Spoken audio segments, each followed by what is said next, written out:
Good morning, everyone. Welcome to the Board of Vocational Nursing and Psychiatric Technicians, August 25, 2023 board meeting. My name is Dr. Carol Mountain, and I'm the board president. I would like to call this meeting to order at 9:08. First, some housekeeping information on how this meeting will be conducted. This meeting is being held in person. If we need a motion, I will call for a motion and I will take a roll call vote for each motion.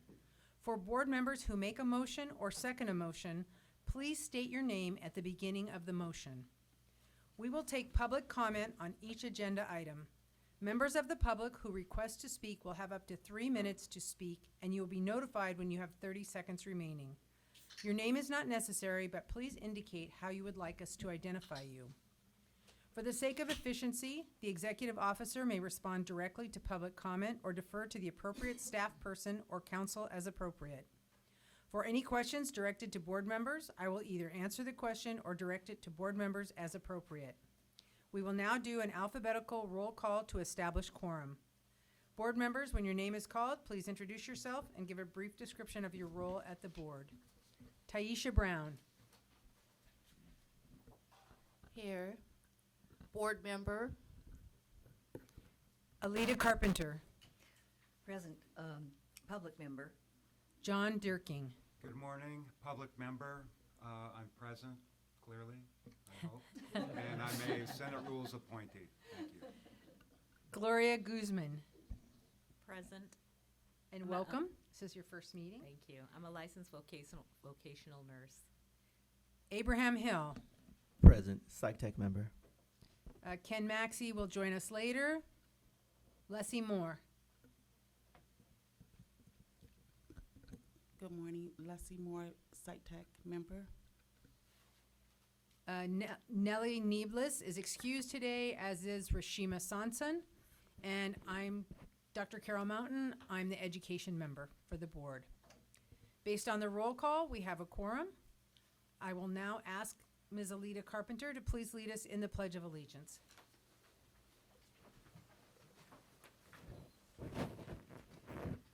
I pledge allegiance to the flag of the United States of America and to the republic for which it stands, one nation, under God, indivisible, with liberty and justice for all.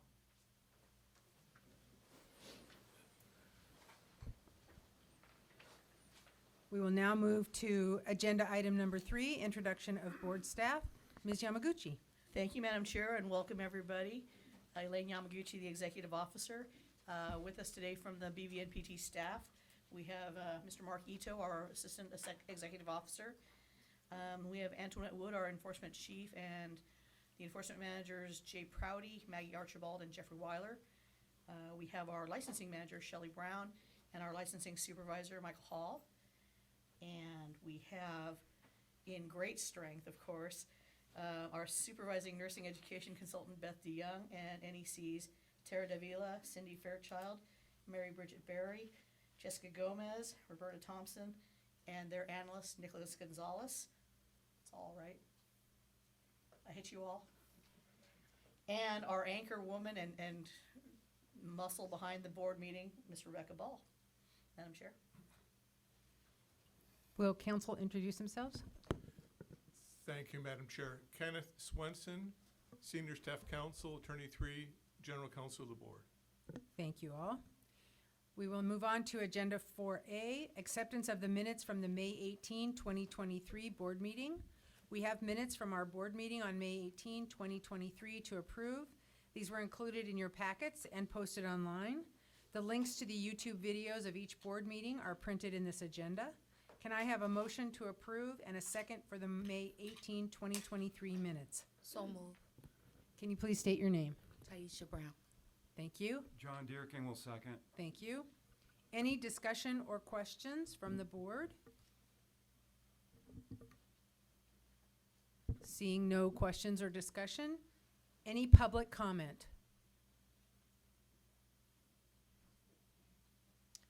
All right, seeing no public comment, I will do a roll call and establish who's in favor, opposed, or abstains. Ms. Brown?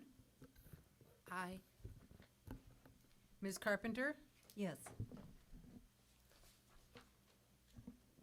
Mr. Durking, Yes. Ms. Guzman, Yes. Mr. Hill, Yes. Mr. Maxey's not here. Ms. Ms. Moore, sorry. Yes.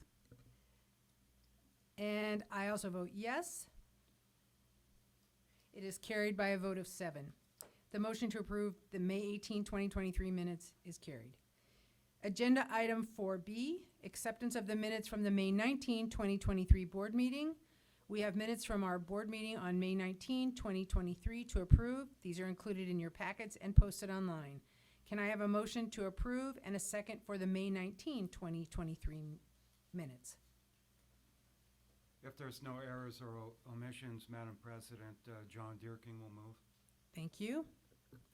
Taisha Alicia Brown Carr- seconds. Oh. Thank Go ahead, you. Taisha. Any discussion or questions about those minutes? Seeing none. Any public comment? Seeing none, I will do a roll call and establish who's in favor, opposed, or abstains. Ms. Brown? Yes. Thank you. Ms. Carpenter? Yes. Mr. Durking? Yes. Ms. Guzman? Yes. Mr. Hill? Yes. Ms. Moore? Yes. And I also say yes. The motion to approve the May 19, 2023 minutes is carried by a vote of 7. Agenda item 5, fiscal and budgets update. Fund condition and budget updates. Department of Consumer Affairs, budget staff. Thank you so much for coming.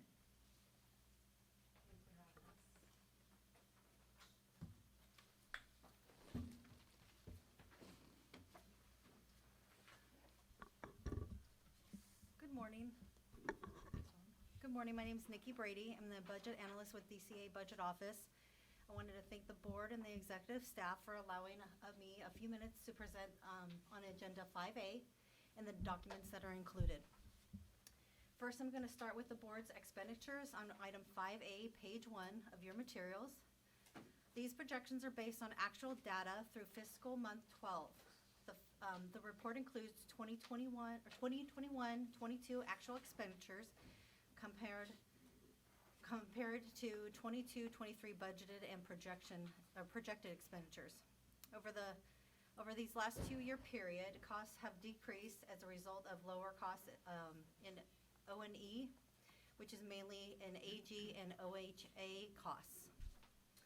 As we move to the end of the document, you'll see that the board had a beginning base budget of $18.6 million and is projected to spend a total of $17.3 million, creating a reversion to the board's fund of $1.27 million, a reversion percentage of 6.84%. The next document I will be going over is the board's revenue projections. It's item 5A, page 2 of your materials. This report includes receipts collected through June of 2023, and I'll go into further the projections as we transition to the next slide.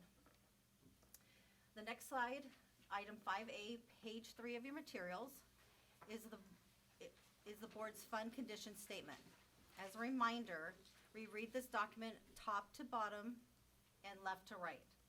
The left column is the board's prior 2022-23 year projections based on the actuals through fiscal month 12. It shows the board began 2022-23 with an adjusted beginning balance of just over $2.5 million. The board is estimated to collect just a little over $23 million in revenue with a $7.1 million from initial licensing fees.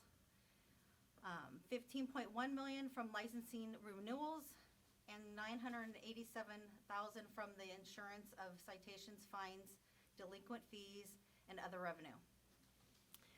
The board is projected to expend just over $18.6 million, which includes close to $1.4 million in direct draws to the fund for statewide pro rata and pension payments. The board's estimated to close the 22-23 with just over $7 million in revenue, or about 4.5 months in reserve. For current year, the budget projects revenues of just over 24.6 million, with approximately 7 million projected from its initial fees, 16.4 million from renewal fees, and 1.2 million from the insurance of citations, fines, and delinquent fees and other revenue. The board 2023-24 expenditures based on a budget act is 19 million between authorized expenditures, direct draws to the fund, leaving the board with a fund balance of approximately 12.7 million or 7.8 months in reserve. The budget office will continue to monitor the board's revenue and expenditures and report back to the board with monthly expenditure projections as we close fiscal months in the current year. A few things to note about the board's fund condition. The fund condition is a snapshot in time. One of the main factors of driving the expenditure increases in the future years is a result of personal service adjustments. These include general salary increases as well as employee compensation and retirement rates adjustments. The budget office includes a conservative ongoing 3% increase to expenditures on the fund condition statement to account for these ongoing incremental adjustments. The fund balance reserve is the amount of funds remaining at the end of any given fiscal year. The board fund has statutory fund balance limit of 24 months, but typically it's 3 to 6 months is considered significant. As you can see, the fund balance is healthy and it shows growth over the next 3 years. The budget office has no concerns and will continue to monitor the budget and provide updates to the board on a regular basis.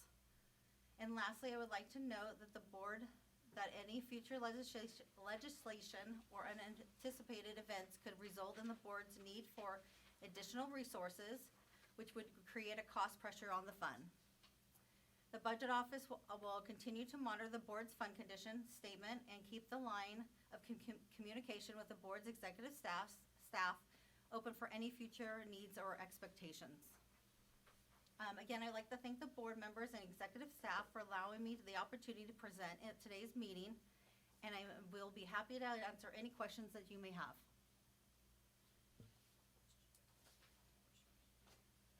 Thank you so much for that excellent presentation. I want to open it up and ask, are there any questions from the board? All right, Ms. Yamaguchi. Thank you so much. Pardon me. I just wanted to say, even though the new contracts haven't been ratified by the membership, are those salary increases factored in? Hi, I'm Renee Milano. I'm assisting at the budget office and one of the managers there.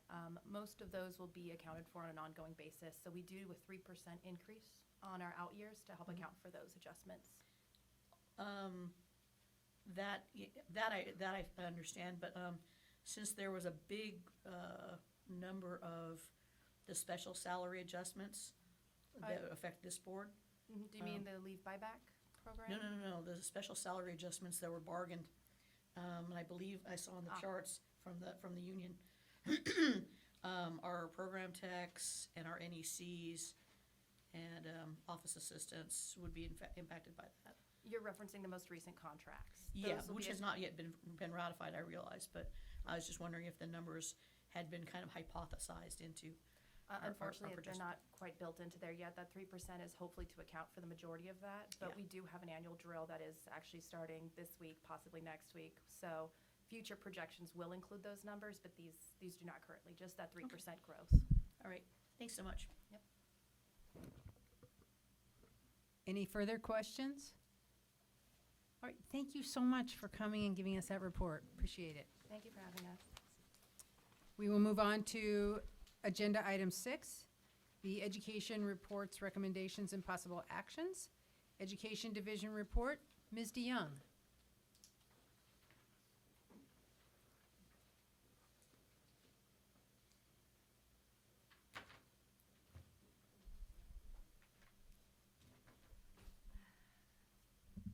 Good morning. Beth DeYoung, Supervising Nursing Education Consultant. Just a few comments. Can you hear me? Okay. Just a few comments. We currently have no vacant positions within the Education Division. Our division continues to collaborate on projects which not only improves processes in our division, but continues to help facilitate public access to information and required forms. A few of those projects that I would like to mention are updating education forms to comply with regulations and fees, creating a dashboard to be placed on the BVNPT website to relay analytics to prospective students and the public. Also create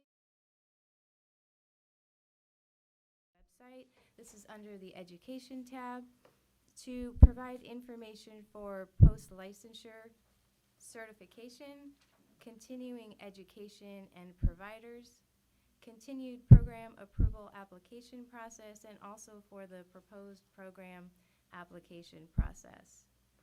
In addition, we're also reviewing Article 5 for both VN and PT for recommendations for regulatory revisions, reviewing all program files in the office, adhering to our current retention schedule. And we're also offering quarterly online meetings to our program directors, which allows them to ask their NEC questions, discuss any concerns, and also to receive any BVNPT updates. Otherwise, you have my report, and I'd be happy to answer any questions you have. Thank you so much, Ms. DeYoung. Can I have a motion and a second to approve and ratify the Executive Officer Program decisions for the period of April 11, 2023 to June 27, 2023, listed in the report dated August 15, 2023? John Deerking will so move. Thank you. Abraham L. second. Thank you. Any discussion or questions? Seeing none, any public comment? Seeing none, I will do a roll call and establish who's in favor, opposed, or abstains. Ms. Brown? Yes. Ms. Carpenter? Yes. Mr. Durking? Yes. Ms. Guzman? Yes. Mr. Hill? Yes. Ms. Moore? Yes. And I am also a yes. This motion is carried by a vote of 7.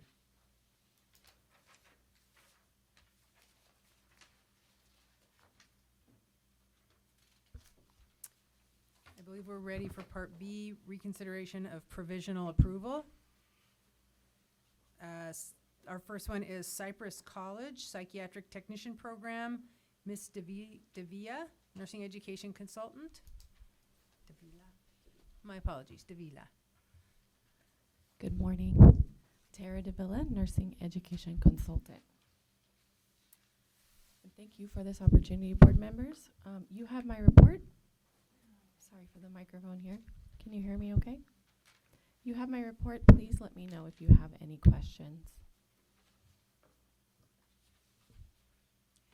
Can I have a motion to approve the report and adopt the recommendations and a second?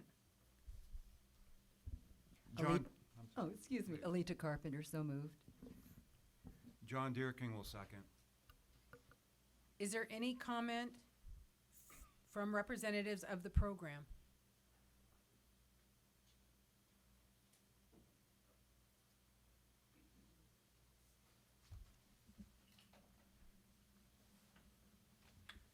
Yes, Madam President, members of the board, we just implemented strategies and we have not seen results as soon as we hoped. However, in the last cycle, we've seen our goals being met, and with the guidance of NEC Tara Davila, this cohort that graduated in May, they're bringing excellent results. And the semester started this Monday, and we are implemented the summer strategies, and I think we're in the right track. And I truly believe that we're in a firm footing, and we're in a way to turn this around. Could we please get your name, sir? Oh, I'm sorry, Jaime Ramos. I'm the program director of the Cypress College Psychiatric Technology Program. Thank you for coming. Thank you for coming. Are there any questions from the board? Yes, I would like to ask the program director, do you agree with the conclusions and results of the NEC's report? Yes, sir, I do. Thank you. Excellent. Thank you so much. Excellent. Yes. Any public comment? Yes, come forward, please.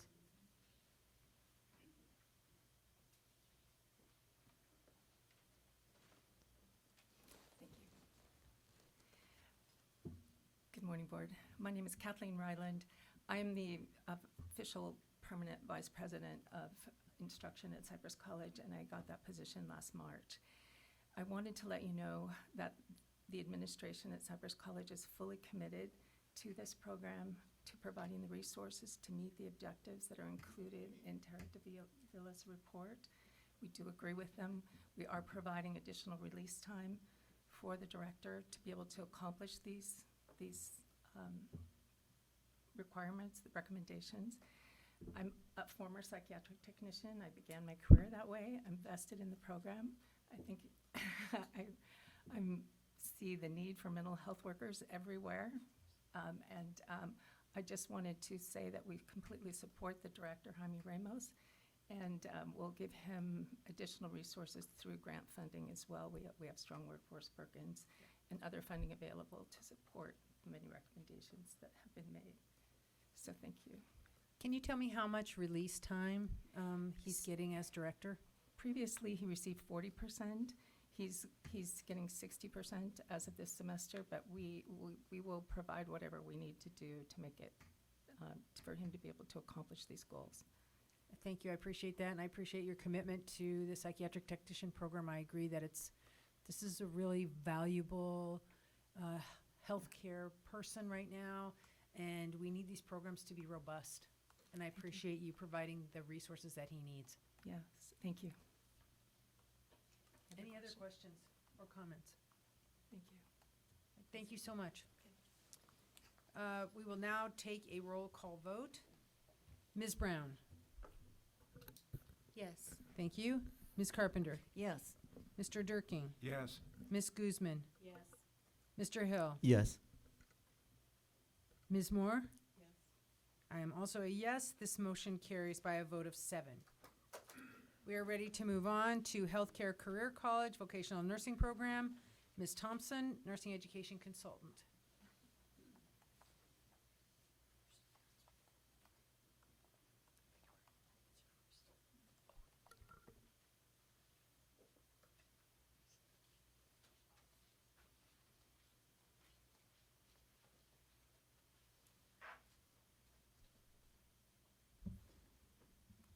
Good morning.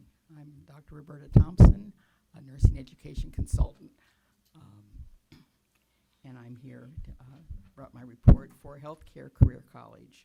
And you have my report. Are there any questions? Are there any questions from the board?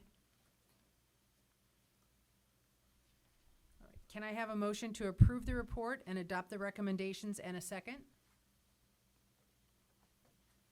Abraham Hill, so moved. Thank you. Leslie Moore, second. Thank you. Is there any comment from the representatives of the program?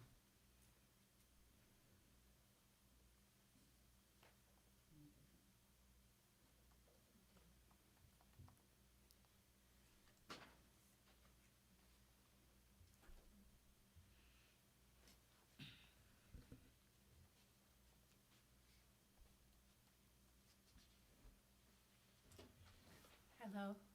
Good morning. Good morning. I'm here representing Healthcare Career College. And I just want to thank Ms. Roberta Thompson for her review of the items that will improve our program. And we've been diligently working on the violations. And we've actually accomplished 3 of them, and they'll be submitted very shortly. The 4th one is about curriculum, so we're really working hard with our faculty on really looking at improving it, and just wanted to say thank you to the board for their work. And Everything will be submitted soon. And definitely the curriculum might be a little bit later, but before the deadline of December. And do you agree with the report from your NEC? Yes. Thank you. Excellent. Could you please state your name for the record? Oh, sorry. Elizabeth Estrada, and I'm the Director of Nursing at Healthcare Career College. Excellent. Thank you so much, and thank you for coming. Thanks. Is there any public comment? Seeing none, I will now take a roll call vote. Ms. Brown? Yes. Ms. Carpenter? Yes. Mr. Durking? Yes. Ms. Guzman? Yes. Mr. Hill? Yes. Ms. Moore? Yes. And I am also yes. That is, motion is carried by a vote of 7. Thank you so much. Thank you. We will now move on to University of Antelope Valley Vocational Nursing Program. Ms. De La Rosa, Nursing Education Consultant.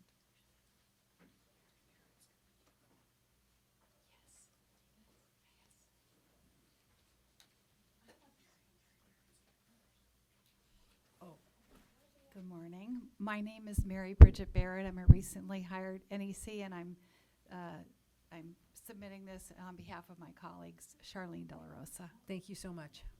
Thank you, board members. You have my report. Please let me know if there's any questions. Can I have a motion to approve the report and adopt the recommendations and a second? Motion to adopt. Please state your name. Leslie Moore. Thank you. Abraham Hill, second. Thank you. Is there any comment from representatives of the program? And please state your name at the beginning. Good morning. My name is Akhila Muttaya. I am the Director of Nursing at University of Antelope Valley. And I did review and I accept all the recommendations from the NEC. And I realize she's not here today, but I want to really, really thank all her support and all the support the board provides for the director, especially when we are new. She is great to work with. And when she visited us, she was also given us so many guidance and the ways that we can always improve. And I really want to appreciate and thanks to Ms. De La Rosa, who's not here. Thank you so much. Very kind. Thank you. Is there any board questions? All right. Any public comment? All right. Seeing none, I will move on to a roll call vote. Ms. Brown? Yes. Ms. Carpenter? Yes. Mr. Durking? Yes. Ms. Guzman? Yes. Mr. Hill? Yes. Ms. Moore? Yes. And I am also a yes. That motion carries by a vote of 7. Thank you so much.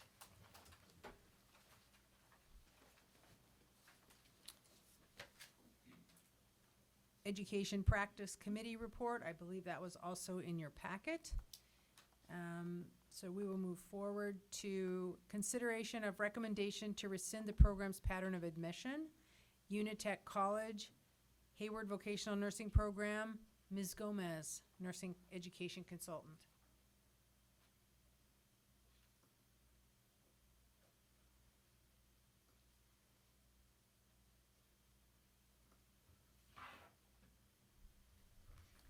Good morning. I'm Jessica Gomez, Nursing Education Consultant.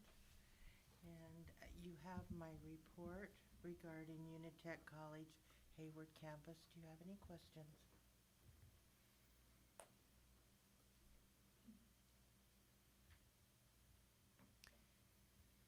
Seeing no questions from the board, can I have a motion to approve the report and adopt the recommendations and a second? Abraham Hill, so move. Thank you. Taisha Brown, second. Thank you. Is there any comment from representatives of the program?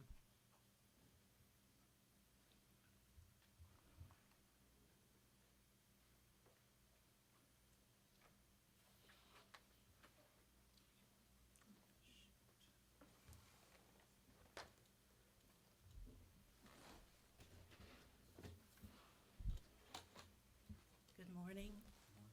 morning. Can you please state your name?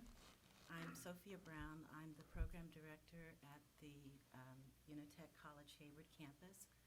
And I have with me Janice Holt, who is our national dean. And I want to thank you for having us here and thank Ms. Gomez for all the support and direction that she's provided to us.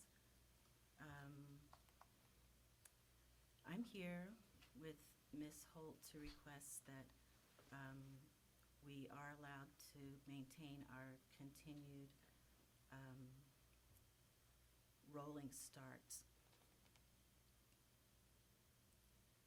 Since our last BVNPT committee meeting, we have maintained our clinical site stability and stabilized our faculty with 5 new full-time faculty and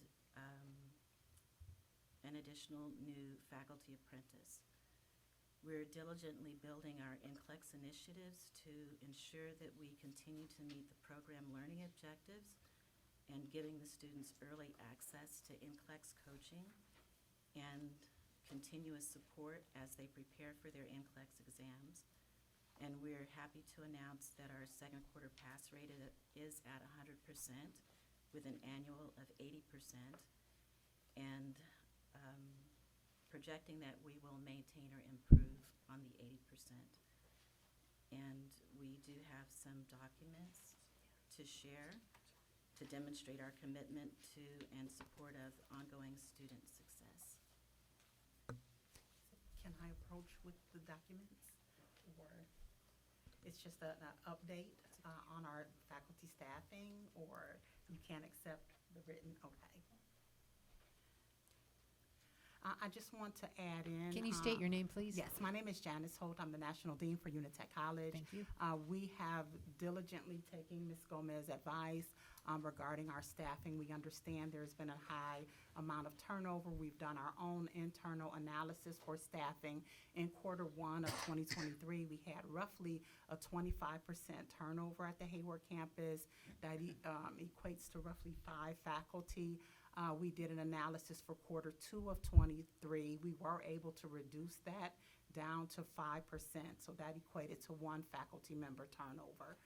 We have, in addition to our current working faculty, we have 1 faculty apprentice, so we actually hire nurses and they're on staff so they can full-time devote themselves to completion of the teaching certificate. So they are in a non-teaching role but employed and paid while they're working on the credentialing process. Once they're credentialed, then we transfer them to full-time VN instructors and get board approval when they start the teaching process. So our faculty apprentice program has been very successful at other campuses in helping increase our faculty retention. So we really wanted to focus on, getting committed faculty at the Hayward campus. So we really, recruited faculty to be a part of that program so we can increase retention at the Hayward campus. We also have 3 part-time faculty in pipeline, and we are over hiring for Hayward just to make sure there are no openings for faculty, and we can support any call-offs or any emergencies that come up. We will have a replacement for them. I have a quick question. For those faculty that you've hired that are apprentices, do they have a mentor? Do you have a mentorship program in place? Yes, we have a mentorship. We have several. So we have a preceptor program that was initiated this year at all of our Unitech campuses in California. We have dedicated full-time VN faculty who meet the board of requirements, and they train. That's all they do is train new hires. So they are working with the faculty preceptor for approximately 6 weeks upon hire. It really starts in week 2. Week 1, we have an onboarding faculty development program where they take a class through Canvas. Then we have a faculty preceptor mentor program where they are assigned a mentor for 6 months. Yes. Thank you very much. I have one other question. Regarding your board pass rates, you said that right now they're at 100%.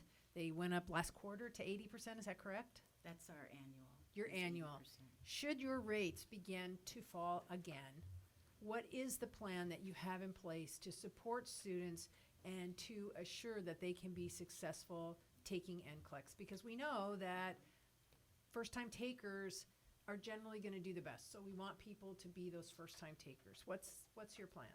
Our plan is to facilitate getting the students to take the NCLEX within the first 30 to 60 days. We know that that is the sweet spot for when they're going to have their best results. We are identifying those students who may be hesitant to take. We're providing them access to what we call NCLEX success specialists who will coach them, work with them, encourage them. They also, during that process after graduation, still have access to myself and career services support if they need it. Just trying to encourage them in getting into the NCLEX test process as soon as they're eligible. Are you using any predictors like ATI or Kaplan? We do use the HESI? ATI predictor. Excellent. We start out, every student goes through the capstone process, and following that immediately into the VADI process. We also have the ATI Live program. So within the week before they take the exit exam, they will take 3 days of coaching with ATI Live. And then we just let them know that graduation day is not the day they're done. The day they take the NCLEX is the day that they're done. Excellent. Thank you so much. Are there any other questions from the board? I have a question of our NEC, if I may. Ms. Gomez, you heard the information provided by the program reps regarding clinical site placement, the addition of new faculty, early NCLEX coaching. The second quarter pass rate was 100%, yearly 80%. They've developed a faculty apprentice program and have additional faculty in the pipeline. Were you aware of that information? This is a pattern that they've had at some of their other campuses that they had not implemented here. Their history since November of losing faculty, hiring faculty, losing faculty. I am just not sure. Okay, so my follow-up question then is, does it change your, any elements of your report or the conclusions? No, it does not. All right, My report stands as it was Thank you. written.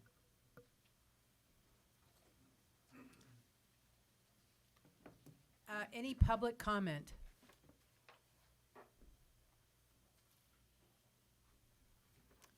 All right, seeing none, we will now do a roll call vote. Ms. Brown? Abstain. Ms. Carpenter? Yes. Mr. Durking? Yes. Ms. Guzman? Yes. Mr. Hill? Yes. It's to accept the report of the NEC. I apologize. Maybe we do, did we have a motion? I don't think we had a motion. No. Mr. Swenson? You're testing my memory here. Sorry. This matter came to the board upon a motion through the Education Committee, but the report has subsequently been modified to reflect an update. So we do need a separate motion at this point in time. Okay. So, can I have a motion to approve the amended report and adopt the recommendations and a second? Regarding the Unitech program? Correct. I would so move. Thank you. Alita Carpenter, second. Thank you. Do we need to ask for comment again? Just public comment, Jen. Okay. Is there any public comment following that motion? Seeing none, we will do a roll call vote. Once again, Ms. Brown? Abstain. Thank you. Ms. Carpenter? Yes. Mr. Durking? Yes. Ms. Guzman? Yes. Mr. Hill? Yes. Ms. Moore? Yes. I am also a yes. That motion carries by a vote of 6. Thank you so much. Thank you. We will move on to agenda item 7, Executive Officers Report. Ms. Yamaguchi. Thank you very much, Madam Chair, members. Good morning again. And I'm really enjoying having the in-person meeting. And again, I want to thank the great staff of BVNPT for doing such wonderful work. My written report is in the packet, and there are a couple of items I wanted to call out for the board members' attention.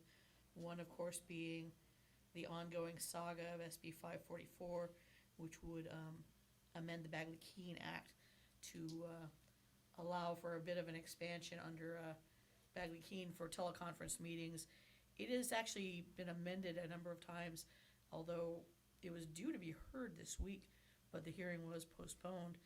It can't be postponed for very much longer because session will adjourn very shortly, I believe, in the next week. But the bill had been amended in August after its hearing to add one thing, a sunset of January in 2026. But the other thing, which I found was a little odd and slightly off-putting, in my opinion, was to add a requirement that 50% of the appointed board members must be physically present in the same location for 50% of the annual posted meetings. Now, doing the math, that indicates more that we would be required mostly to have at least 50% of our board meetings live and in person, which is not a problem per se, but if it allows, I think, the flexibility, not to be, critical or overly critical, it does bear pointing out that had we had the option of a webcast meeting, a live webcast meeting, Ms. Nieblas and possibly Ms. Sanson would have been able to attend. So we've discussed this bill and this policy a number of times over the past, couple of years now. The fact that the bill hearing was postponed means that somebody has some, I can't say for certain, but my guess is that there are more amendments to this bill. One amendment that I know was suggested in a prior committee hearing was that they wanted to statutorily require that all the webcast meetings that appointed board members must be live and on camera at the very least, to which I said, ugh. But, as long as the camera's just up here, we'll work it out. But anyways, like I said, right now it's confusing, and we're not entirely certain what is going to happen with this bill and this policy, but we'll be watching very carefully, and I plan to certainly report to the board when and if something does happen definitively on this bill. But I'd like to pause for some questions for that. I just want to make a comment that having everybody live and on camera is sometimes such a drain on your internet connection. Yes. That we had a lot of issues over the 2020 through 2022 when we were a lot of times on camera. So I just want that out there. There's got to be other people thinking about that too, I hope. That was absolutely pointed out when the bill was heard. The other thing that was pointed out, I think very, very clearly and strongly, was the fact that the ability to meet via webcast or any sort of other communication actually has done a lot of really good things. One, it's expanded public access, I think, to meetings because it's really easy for folks to log on and be able to participate virtually. Two, it's really, I think, helped the schools for our board because, flying up to Sacramento or Los Angeles for a 15-minute presentation, that doesn't seem like a really great thing for them. But more importantly, what a lot of witnesses had pointed out was that the ability to telecommute and telemeet, if you will, has greatly enhanced the ability for elderly, for folks from rural areas, and for the differently abled to serve adequately and completely on their boards. I consider those things pretty compelling reasoning, but there is apparently a lot of disagreement in the state. Well, thank you for that report. Any other questions?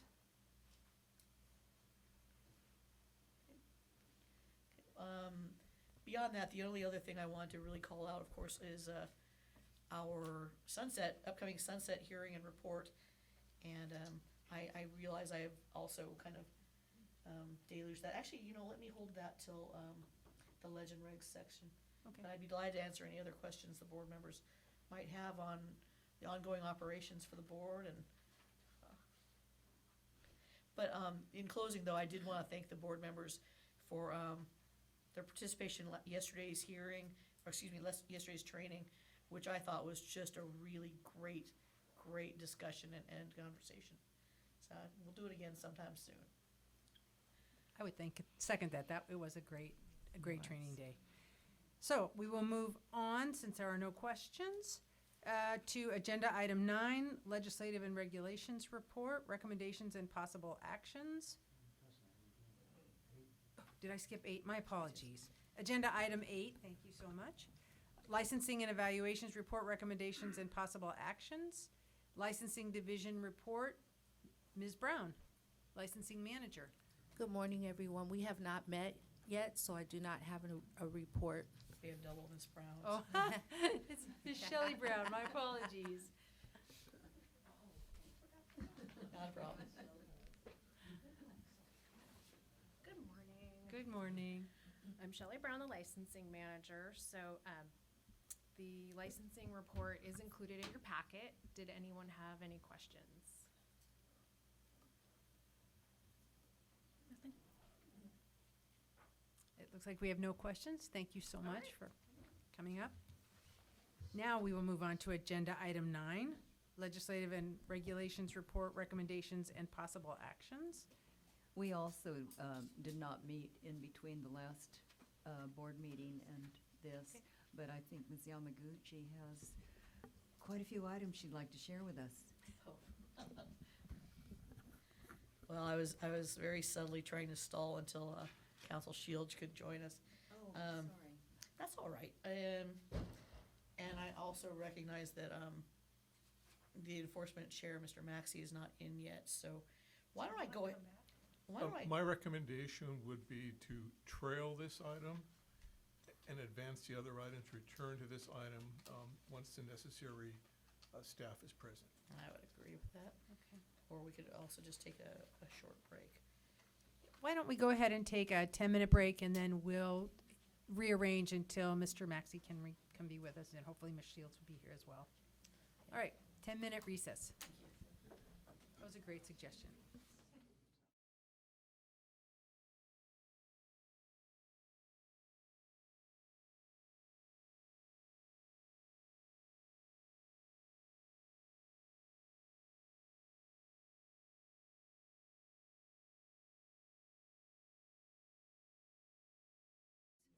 And while we are waiting for one person, we will move forward to agenda item 10, enforcement report, recommendations and possible actions. And I understand Ms. Moore, board member, will take over for Mr. Maxey, yes? Yes. Thank you so much.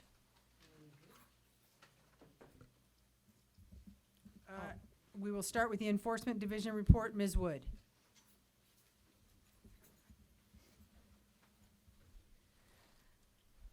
Good morning, everyone. My name is Antoinette Wood. I am the Enforcement Division Chief. You have my report in front of you. I would like to call out a few things that I'd like everyone to notice. The first thing is going to be the Enforcement Division has recently seen an increase in cases. This is in part due to an issue with licensing not sending application rules over to us. We saw a spike of 1,200 cases to review. We predict that it will normalize by November of this year. And then other than that, did anyone have any questions from you regarding the report?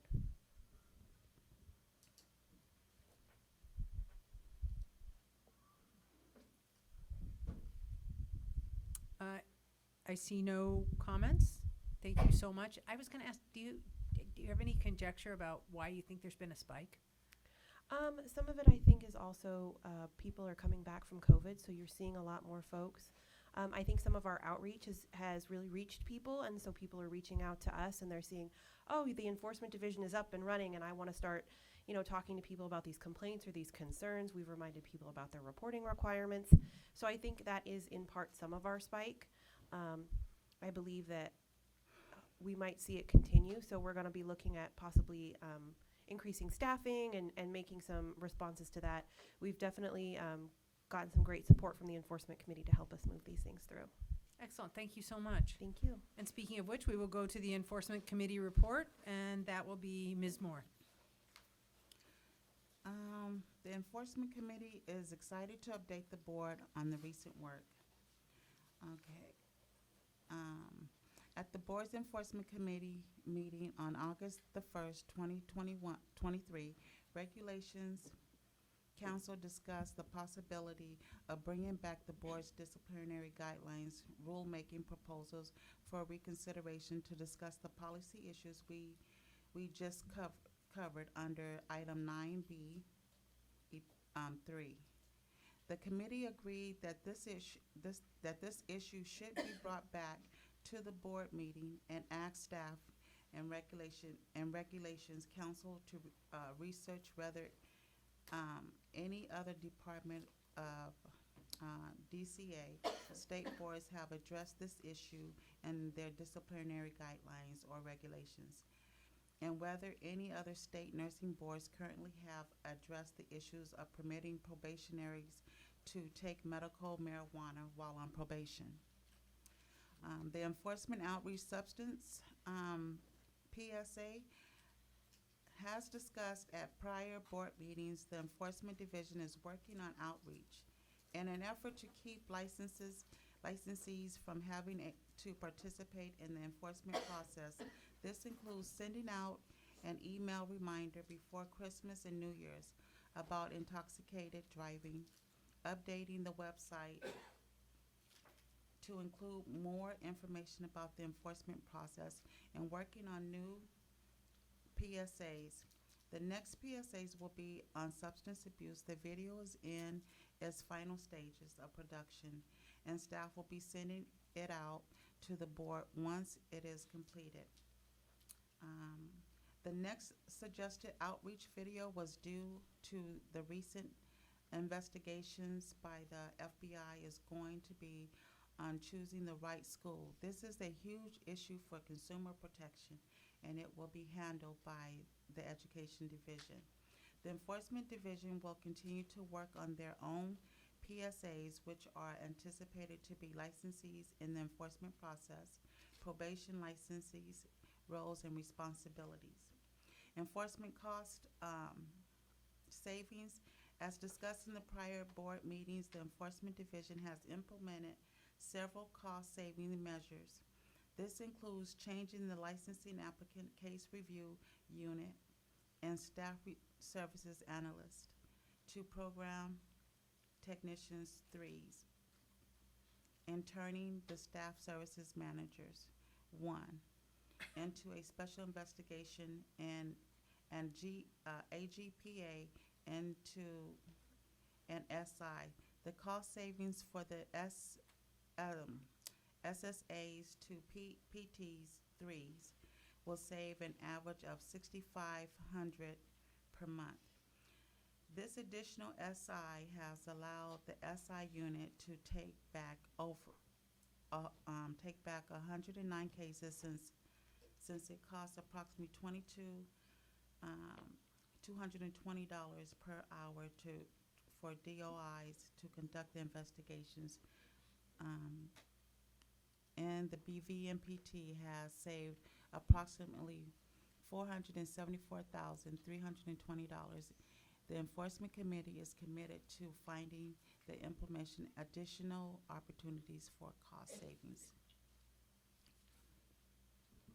Well, thank you for that very positive report. That was excellent. Thank you. I'm wondering if there's any board discussion or questions. Any public comment? All right, thank you so much. We will now go back to agenda item 9, Legislative and Regulations Report. Ms. Yamaguchi, Great. go ahead. All right. With the board's indulgence, I'm going to cover 9A and 9C while I wait for, actually, excuse me, 9A. The legislative session is winding down for the year, At this point, anything that's going to pass is probably already queuing up on the various floors. I think the bill tracker we had produced indicated that we didn't have a lot of really intense focused bills this year. And I do want the board to know that that's gonna change next year. And the big reason for that change, of course, will be our sunset. And I've mentioned this before, and that is, of course, item 9B4, no, excuse me, 5. So I really kind of wanted to sketch for the board members how I envision the sunset process to move forward pretty much as of like now. We've already started drafting the reports, the individual project areas, and our divisions have started their pieces of the report. AEO Ito and I have been working with other staff to pull together those things. Our friends in the budget office will be pulling together our fiscals. It's a large and intricately orchestrated process, but at this point, just to kind of cut to the chase, I think we must submit our completed, printed, bound, and beautiful report to the legislature by January 4. What we hope to do is to be able to have the month of October for the ongoing review and input from board members, specifically through our policy committees, and work through to be able to produce a final draft that we would again send around in the context of our November board meeting, where that final report would be approved by the full board. It must be approved by the full board in order to submit it. If we can't, for example, if revisions or new developments or other things come up that we're not really able to finish a final version for the board to look at the November board meeting, which is, I believe, the 18th, which is, a pretty good middle to the end of the month estimate. And then, of course, we're right up on holidays, and nobody wants to be doing this over holidays. But I did want the board to be aware that there is at least always the possibility that we would need to convene a special meeting specifically to review and approve the sunset report, likely in early December. We do need a few weeks on the back end after the report is approved for the department's production to put it together, bind it, and make the copies, and for us to make a little Santa Claus run over to the Capitol to drop them off for the committees. But generally speaking, I don't know, I think probably Ms. Carpenter, Mr. Deerking, Dr. Mountain, you might remember the last sunset report. It was enormous. We do not plan for it to be nearly as enormous. Be relieved about that, because truthfully, even though I think we have a lot to say, not to put too fine a point on it, the legislature really challenged this board in our review in 2021.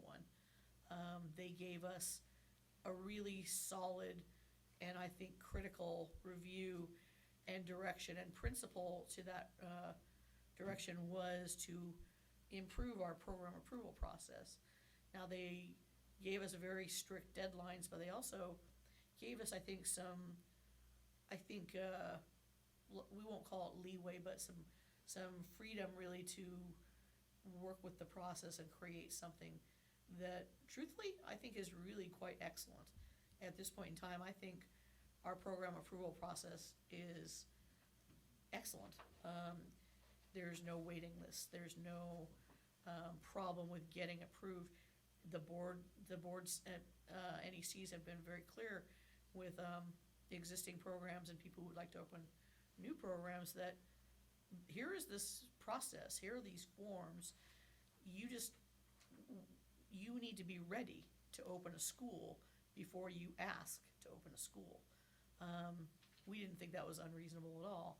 So, like I said, the NECs and the executive staff and council worked just tirelessly over the, 21, 22 to put this process in action.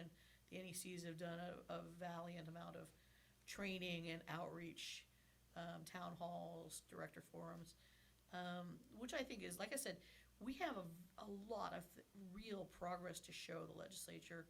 I'm very proud of it.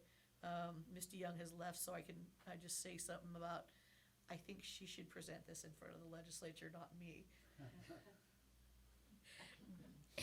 Well, so, but like I said, in that context, because again, I think our review was overly critical last time.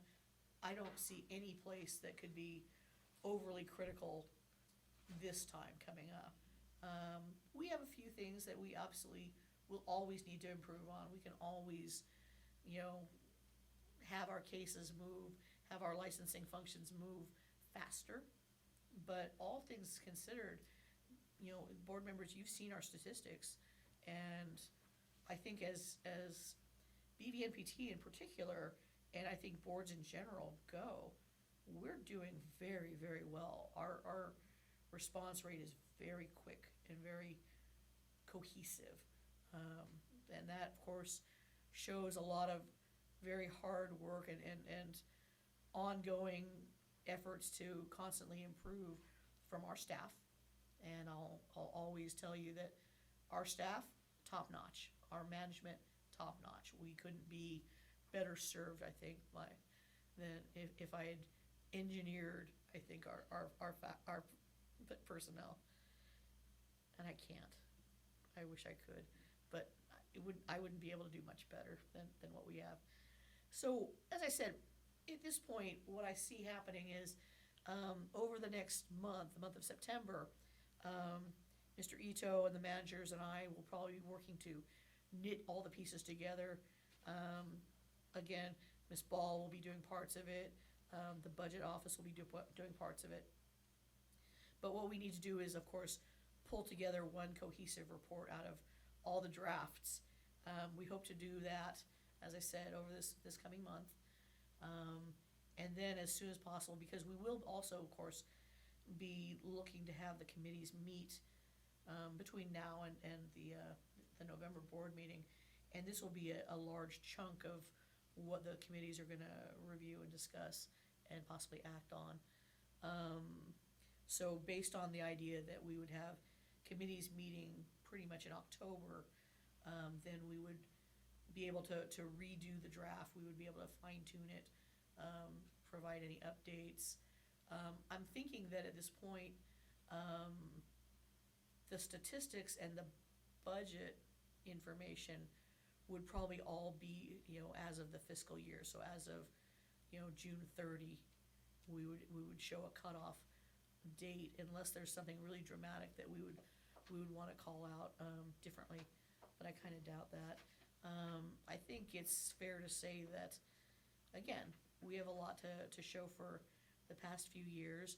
Certainly our fiscal house is way more solid than it ever has been in memorable past. A lot of that, of course, we owe a huge amount of thanks, of course, to our licensee population, who basically are paying for, I would say, probably more than 85 to 90% of our overall operations. So, based on that, though, as I said, I see that kind of process going, with or without actual drafts or information. We'll be sending the board members updates from time to time, and certainly the individual committees will ask them to take hard looks at those individual special chunks. So the education practice would be looking at all the education work. Legend Regs would be looking at that section. And by the way, the Sunset Report asks us to add a section that says, gee, what kind of legislative or regulatory changes would you like to make after sunset? And believe me, we have a long list of things. But so we will definitely be looking for the Legend Regs Committee to weigh in on some the ideas that the staff have put together. And of course, the executive committee is gonna be asked to look really critically at the overall administrative functions and management of the board. So, like I said, that's pretty much as I see the process going. I apologize for boring you with that, by the way, but I'd be delighted to answer any questions for you about the sunset itself, because I haven't told you about the hearing part, aside from the fact that I'm gonna put the finger on Ms. DeYoung. Are there any questions or comments or suggestions on sunset yet? Okay. So we do anticipate that once the legislature has our report in January, they process it. We're one of, I think, probably 8 DCA entities that go through sunset this year, and they tend to try and chunk out the hearings in like 2 or 3 different things, and you would usually be in late March. Now, the caveat to that, of course, is that once they've thoroughly analyzed our report, they'll give us kind of a follow-up question report, which we'll need to turn around very quickly. Hopefully it'll correspond tidily with our February board meeting, so that we would be able to have the board members look at and approve our responses to that background paper. But then, like I said, late March, I and the woman or man who carries the chair at that time and certain other key staff will be in front of the legislature, and the hearings are gonna be live and in person this year. So now, I'm gonna stop here. Questions, comments? And looking forward to, like I said, I think this is gonna be a great hearing for us. So that brings us back to, I think, 9B, 1, 2, and 3. Now, as the board will remember, we've been, I think, working on a prodigious amount of regulatory packages. I'd have to give a great salute to our unfortunately now gone Legend Reg Specialist Doors Peers. Mr. Ito, of course, filled in a whole lot of time and effort on some of these packets, but we've worked, our management staff and I have worked very closely with and are very grateful to our regulatory counsel, Christy Shields, who I would like to, of course, defer to at this point. Would you like to take one of these tables? So the first 2 items, of course, are just updates on the processes, the packages that we've seen a great deal, mostly pertaining to enacting the program approval process.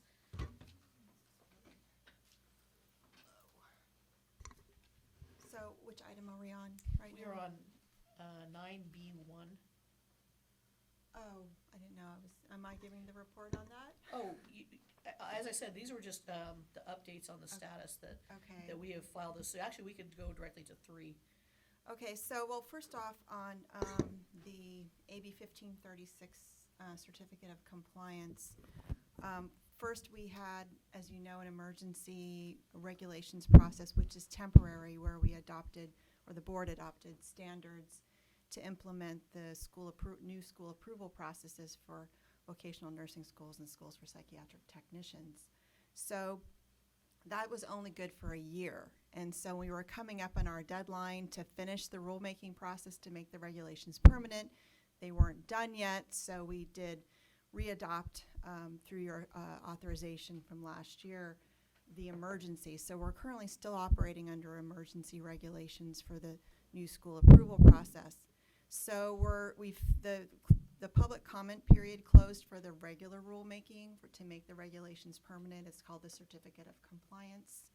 I'm still waiting for the package from staff, so I'm hoping in the next week or 2 to have that, because the end of the year is a very busy year for the department, and it's difficult to get regulations done. So the longer the board waits to submit their final package, the harder it's going to be to finish that rulemaking. So I'm hoping in the next week or 2 we do that, because we had no public comments, so obviously we had positive feedback from the regulated community on what we've done so far with the rulemaking. Staff had some additional changes to that package, but overall, it seems to have been well received. So we're hoping to finish that up. And like I said, if I can get that package, I can help move that forward for you. So do you have any questions on those two items? Yes. Did you? Or, oh, I thought you had a hand up. Sorry. Just a comment. Okay. Ms. Silge. It seems to me, I looked at the legislative intent of 1536, and by the time it was chaptered, the phrase was executive office rather than executive officer, which...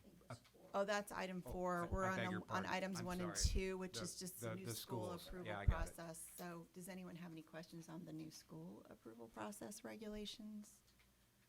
Okay. Yeah, Did you yeah, want it's to a- take public comment on This is a that? marathon, not a sprint. I'm sorry. You guys sure moved quickly today. I wasn't expecting that. Yeah, me So, neither. any public comment on those packages? Okay. So then on to item 3. And this will be a bit of a discussion, I believe. So if you recall back on May 18th, the board voted to initiate a rulemaking to amend its disciplinary guidelines. And at that time, we did not discuss the abstention term that's contained in the disciplinary guidelines. And if you look at attachments D and E, that is the totality of the rulemaking materials for the disciplinary guidelines. The first attachment, attachment D, is the text that refers to the guidelines document. And when that happens in a regulation, anything that's incorporated by reference also becomes regulatory. So the document that's attached at attachment E becomes a regulation. So that is why, the board's a policymaker when it comes to regulations. That item was brought to you and voted on. And it declares what your policy is with respect to your disciplinary matters and how you're going to run your probation programs. So one of the items that was proposed to be amended in that proposal in May was the abstention term, number 21. And so in the memo, if you want to follow along, I don't know if you've all had a chance to review it, but I can go through it with you. The original term that is your current policy is listed in the second paragraph of that memo, and it says, respondent shall completely abstain from the personal use or possession of controlled substances. So, as probably most of you know, a controlled substance is anything listed on the schedules for controlled substances in the Federal Controlled Substances Act and the California one, which refers to the federal one, so they're kind of the same. And anything that's a controlled substance under this language, they're supposed to abstain from. So Schedule 1 of the Controlled Substances Act includes marijuana. So that is a Schedule 1 drug. Under the requirements of federal law, it cannot be prescribed. That's why we have recommendations. We don't have prescriptions in California. It cannot be prescribed. So what the current policy says is they have to abstain from controlled substances, which would include marijuana, and dangerous drugs, and that's anything that requires a prescription under the pharmacy law that's quoted here. And the exception currently is when it's lawfully prescribed.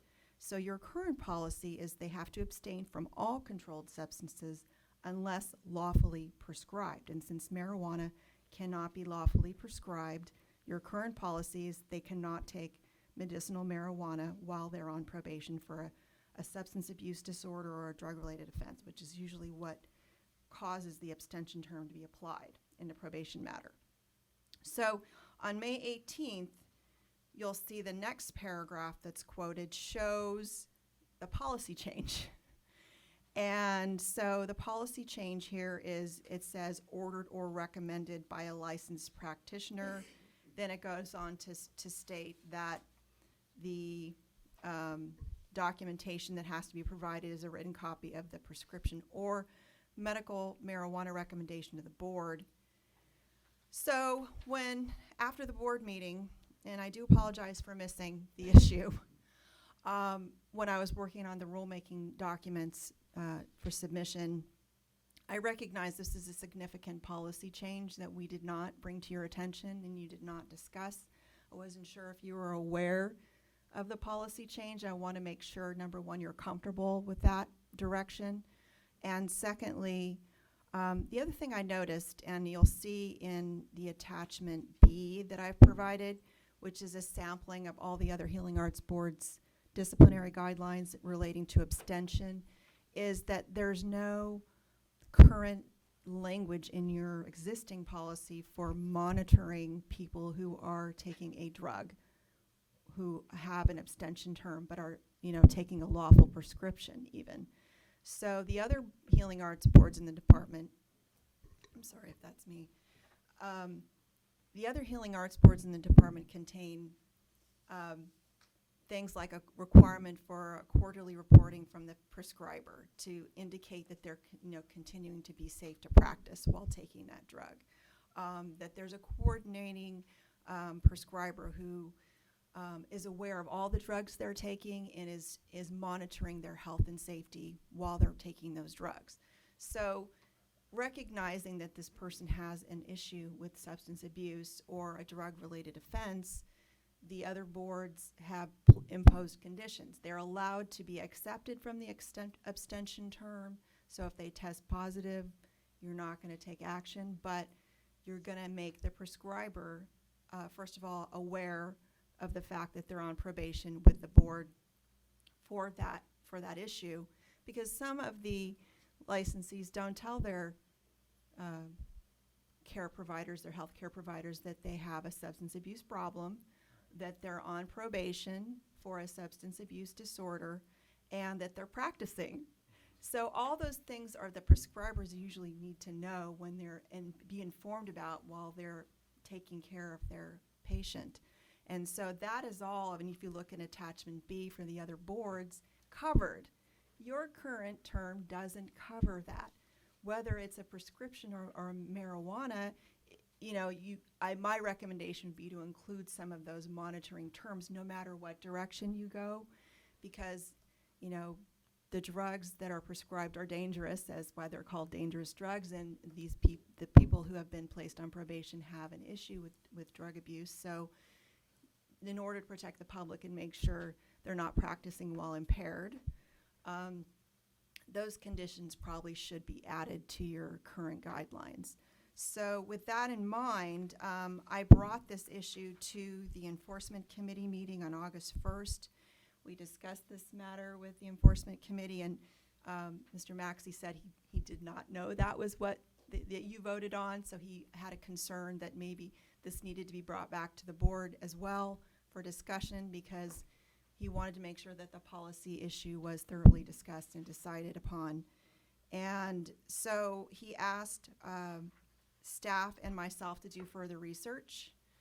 First off, he requested that whether there were any Department of Consumer Affairs state boards who have addressed this issue in their guidelines or regulations, and whether any other state nursing boards currently have addressed the issue of permitting probationers to take medical marijuana while on probation. So if you look at the bottom of page 2 of the memo, you can see that staff did conduct a survey of other state nursing boards, and the results are included as attachment A to your materials.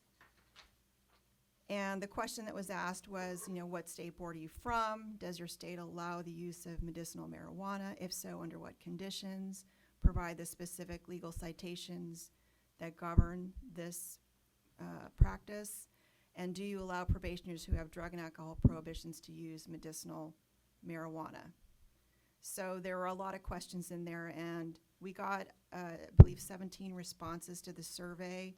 Of the 17 responses, 6 boards indicate that they do allow medicinal or medical marijuana use with conditions. One noteworthy response from the Missouri State Nursing Board is included on page 3. And like I said, they require a reporting back to the primary care or qualifying physician that they're person notifies them they're on probation for, with that board, and they have to provide a letter verifying that respondent is safe to practice as a nurse while on or taking medical marijuana. This documentation will be required from the physician quarterly according to the documentation schedule set by the board, and all submissions are the responsibility of the respondent. So I thought that was very thoughtful and included a lot of good policy issues and points in there for monitoring safe practice. Then I as well did some extensive research and a deep dive into these issues for the board, and the results I've included beginning at the bottom of page 3 of the memo. First off, I couldn't find any guidelines if you look at the attachment on B that specifically addresses medicinal marijuana at all. So you appear to be the first board to actually take this issue on, so to speak. And so we don't have really any precedent for that in our department that I could find. But I also couldn't find any law or regulation that either compels the board to prohibit or to allow the use of medicinal marijuana while a licensee is on probation with the board for a substance abuse disorder or drug-related offense. So, you know, I started off with the explanation that marijuana is a controlled substance that cannot be lawfully prescribed. Therefore, your current regulation doesn't allow it to be used while on probation, so that's your current policy. I think staff and others, you know, have indicated confusion over that issue. There seems to be a misperception that prescriptions and recommendations are the same legally, and they are not. So I've provided the legal citations from the Comprehensive Drug Abuse Prevention and Control Act of 1970. 1971, I believe, is when marijuana was added to Schedule 1, and that has not changed. That is the state of the law today. I know there's a movement to remove it from Schedule 1, but it hasn't occurred yet. So the California Supreme Court, I'm quoting from that case, where an individual was terminated from an employment situation and alleged that the Compassionate Use Act, which the voters in California enacted in 1996, provided a defense and a legal right to take medicinal marijuana while they were at work. And the court didn't agree. They said the plaintiff's position might have merit if the Compassionate Use Act gave marijuana the same status as any legal prescription drug, but the Act's effect is not so broad. No state law could completely legalize marijuana for medical purposes because the drug remains illegal under federal law. And then I've also provided you a copy of the Compassionate Use Act, which was enacted in 1996. And that law says that no physician shall be punished or denied any right or privilege for having recommended marijuana to a patient for medical purposes.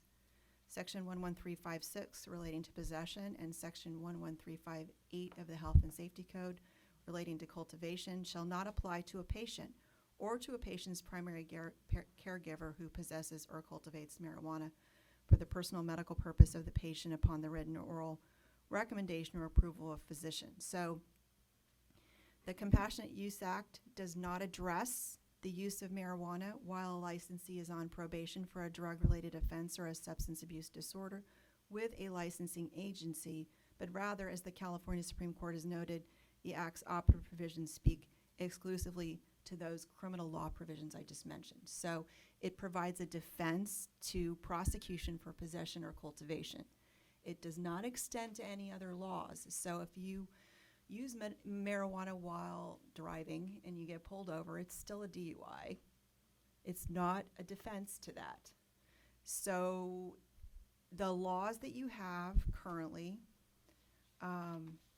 speak to prohibitions that the licensees cannot use any controlled substance in a manner dangerous to the public or to the extent the use impairs the licensee's ability to conduct with safety to the public the practice authorized by their license. So what the Supreme Court case indicates is that the Compassionate Use Act does not affect other laws enacted to protect the public. It only affects those criminal laws I just mentioned that were cited in that initiative that was enacted, Proposition 215, if you recall, that was enacted by the voters. So, but even in criminal cases, California courts have upheld abstention requirements for marijuana when on criminal probation, provided there's a sufficient nexus between the probation condition and the defendant's offenses or future criminality. So that is true of our administrative cases. You don't put in place terms and conditions of probation that don't relate to the violation in the case. They can be attacked as abuse of your discretion if you don't have a nexus. So I don't think that's an issue for your cases where there's this actual substance abuse problem or a drug-related offense. So I don't think there's any issues there. And the Compassionate Use Act actually says that nothing shall be construed to supersede legislation prohibiting persons from engaging in conduct that endangers others or condones the diversion of marijuana for non-medical purposes. So the long and the short of the legal situation is it's purely a policy decision whether you want to allow it. But if you do, I recommend that you put in place conditions about reporting to the physician that recommended it, so they're aware of their background, that they're on probation with this board, that they have to quarterly report on their status in terms of their safe practice, so that you have some way of monitoring their recovery, because the way it currently stands, there really aren't any reporting requirements, even for prescriptions. And so there you could have a situation where someone simply substitutes one drug for another and you would never know until there's a problem and they get arrested or convicted or harms a patient. So like I said, I think I've come up with some suggested options for amending, and that would be attachment F in your materials. And that attachment would amend the abstention term, either way you go, whether you allow medicinal marijuana or not. The first option would be to maintain your current position of just allowing exceptions for lawful prescriptions, and then it would place in that term reporting requirements, like I've indicated, for the prescriber, and a statement if it's considered an addictive substance that this respondent is safe to practice. And I can go through these options with you. And the second one is to allow medicinal marijuana recommendations, but again, we would have that reporting to the board from the recommending physician, the coordination, I believe, by a physician, because only physicians can recommend marijuana, no other practitioners can currently. And then the monitoring essentially would be through the prescriber or the recommender. And that way you have some way to check the status of their recovery, because otherwise I don't know what the value would be of having an abstention term if there's no monitoring and reporting. And you're going to allow exceptions to the kind of the zero tolerance policy for drugs or alcohol, which is usually the way recovery programs work. So again, but from the legal perspective, the only thing I see legally as a problem is that staff shouldn't be allowing it to happen until you've made the decision to allow medicinal marijuana on probation, and because it's not a prescription and your current standard is lawfully prescribed. If you want to change your current standard to allow medicinal marijuana, then we would need to change the language in the guidelines to reflect that, and then, like I said, have monitoring and reporting requirements. So with that in mind, staff and I recommend the discussion be, first off, whether you believe that you would like to change your policy to allow medicinal marijuana use while on probation subject to conditions, or not. So that would be the first policy discussion. And if you want it, depending on which way you want to go, do you want to add conditions for reporting, whether it's for prescriptions while they're on the abstention term, or medicinal marijuana, either way. So I'll turn this back over to the board for the policy discussion, and be happy to go through the options on attachment F for discussion once you've decided maybe kind of which way you want to go. May I ask a question? Please. Sure. My question is, are you aware of any legal presumptions as far as impairment levels of marijuana, metabolites, THC, or cannabinoids? I don't believe, and I'll defer to the medical professionals on this board, but in my review, I have not been able to find any standards because the problem here is that the federal government has determined that it has no medical purpose. That's when you're on Schedule 1, it's alongside things like heroin and LSD. Those things cannot be prescribed because the federal government has made the decision that it has no medical purpose. And so it's illegal for anyone to possess it under federal law. So the labs aren't testing because it's illegal to possess it. So there's only 7 or 8 labs, I believe, that are currently authorized to test marijuana to determine, you know, whether there is maybe a medical use option that could be considered for policy changes at the federal level. But as far as I can tell, there hasn't been a lot of movement yet. And as you know, there's a lot of different species and varieties of marijuana. The amounts and dosing haven't been universally accepted that I can see, unless you all are aware of anything. I couldn't find anything. But that's the difficulty and what the physicians have a challenge dealing with. So. And by the way, so under federal law, it appears any detectable level would be presumptively lead to impairment of an individual.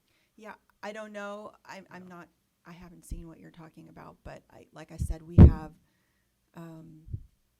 It's always been tested for in this department, and so a positive is usually a violation. So, the question is, though, in light of California's policy kind of directive in terms of medicinal marijuana and believing it has efficacies for certain things like chemotherapy treatment and AIDS,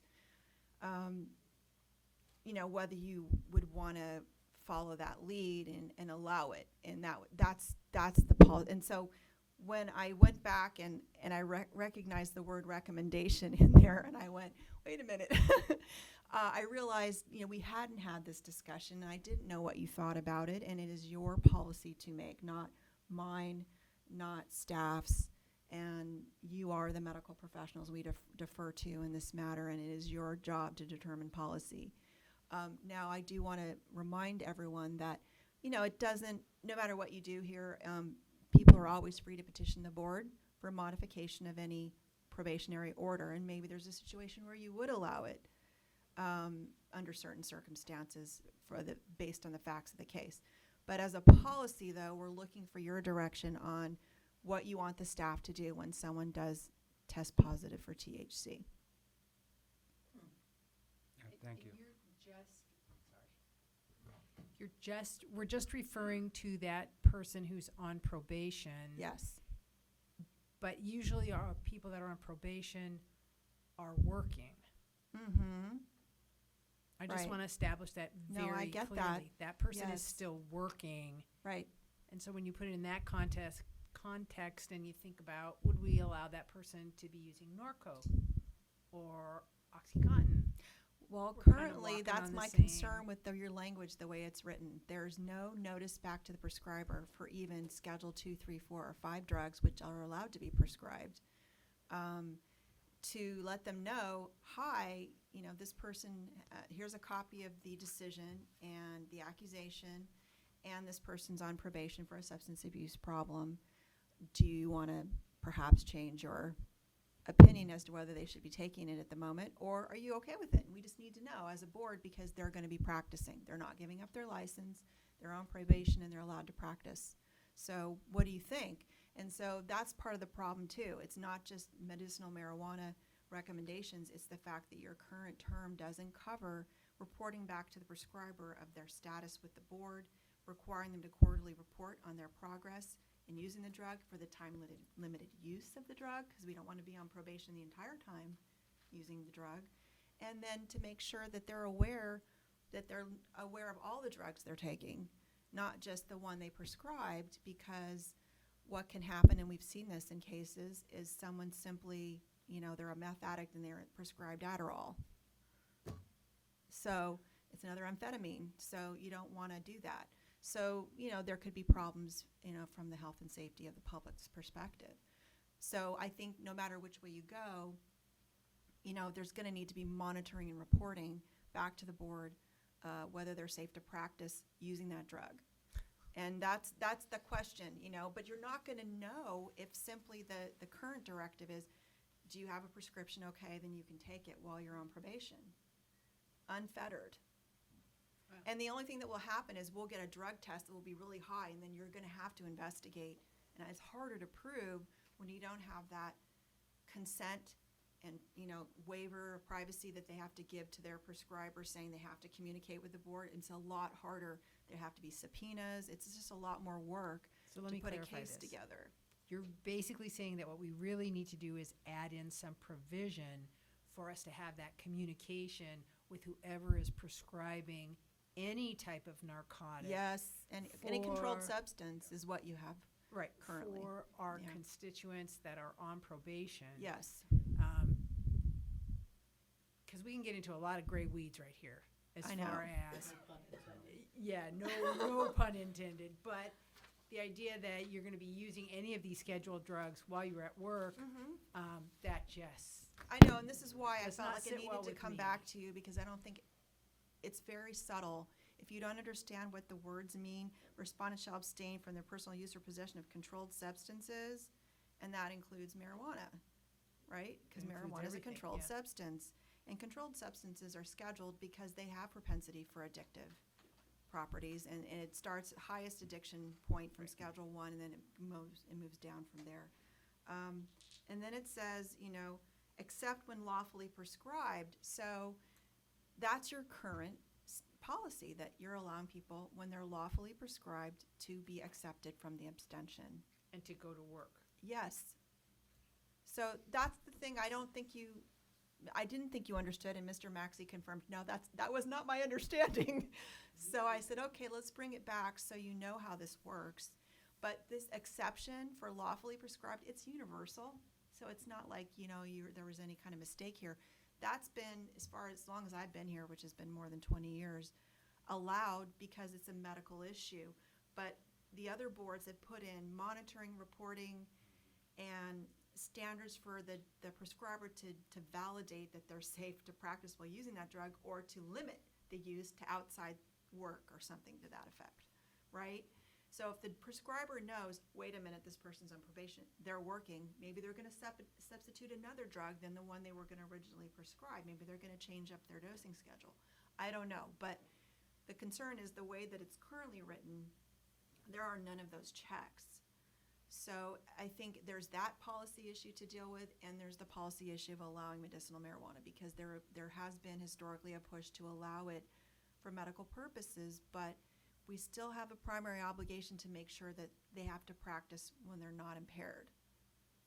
That's the goal. I mean, my point in presenting all that legal background was to say that the courts have said the Compassionate Use Act does not affect the other statutes that are designed to protect the public from abuse and endanger the public. So it does not affect, that's the statutes that I mentioned that talk about self-administration in a manner that's unsafe. You can't do that, and you can't practice while you're impaired. That doesn't change because you got a card or a prescription. It does not change. That standard still is in place. So again, it only comes down to what you're feeling. You think that the medical science or your experience tells you should or should not be done in a recovery program. And that's really what we're asking you to tell us what you think about that. So, if I may, both options would have similar reporting Yes. requirements. Yes. The exception is, as a matter of policy, should we or can we carve out a particular exception for medical marijuana? Correct. So the option 2 would allow it. Option 1 would not. Option 1 would only allow lawfully prescribed drugs to be accepted from the abstention requirement. But we would put in all the things, and I can walk through it with you, what this would include. And it's really a combination of what I see the nursing board has in their disciplinary guidelines. The Missouri Nursing Board, what they talked about some verification from the prescriber that they're safe to, or the recommender, either one, that they're safe to practice, because that is missing from our departmental guidelines, and I think it's critical. And also the notification piece. That's pretty consistent through most of the healing arts boards, medical board, nursing board, I was gonna PA ask, board. would we be in line with what the BRA is Yes. doing? Because we really should be, since we're both nursing, we should be in line. Yeah, the with only what thing, they like are I doing. said, that they have not, at least, I have, as far as I can see, I mean, I'm looking at their guidelines, none of them cover medicinal marijuana. They only allow lawfully prescribed drugs. Right. So I don't know, like I said, you'd be the first ones to publicly discuss this issue and to make a decision. So I think everyone's kind of looking to you to see what you think. I hate to put the pressure on you, but. No pressure. So what I'm seeing then is there's a couple of distinct roads to follow here. One, which I think the board almost certainly wants to consider, is developing that general communications, the verifications, the standards, the validation from the physician who knows the whole patient history, that this patient is safe to practice regardless of whatever medication is prescribed. The sub part of that, of course, I think is, does this board want to set a policy that accepts that recommendation for medical marijuana is, in our view, to be equal to a prescribed, any kind of prescribed medication. And it seems like it may well be that we would be best advised to set that first policy and move ahead, and then it's possible then that maybe what we would want to do is wait for a specific case and use that to set a precedent. Is that, counsel, would that? I mean, like I said, it's always possible that you want to consider that policy change, but I don't think you can do it by presidential decision. If you were going to allow it under certain circumstances, I would want this to come back and be placed in the disciplinary guidelines regulation, because presidential decisions are not designed to supplant the rulemaking process. And Mr. Swenson, feel free to weigh in on this. So if it's a general standard of application, then in every case you would allow it under these circumstances, like the ones that are covered in that decision, then you should change your regulations so that everyone's aware that it equally applies to everyone and it's not sort of hidden in a precedential decision somewhere obscurely online. You didn't look it up my sleeve. Any thoughts?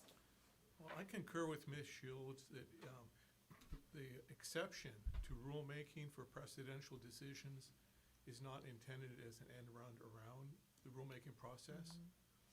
The other thing to consider is that the applicability of a precedential decision depends upon the facts of the case.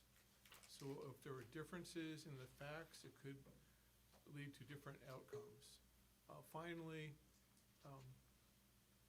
there's just the administrative difficulty of getting administrative law judges to recognize the effectiveness of a precedential decision and incorporate it in the proposed decisions that are submitted to the board for consideration. I think that some of the administrative law judges either don't realize or don't want to accept the fact that the board has certain precedential decisions. And so that's an administrative issue, but the most effective way to address this concern is through the rulemaking process. Thank you.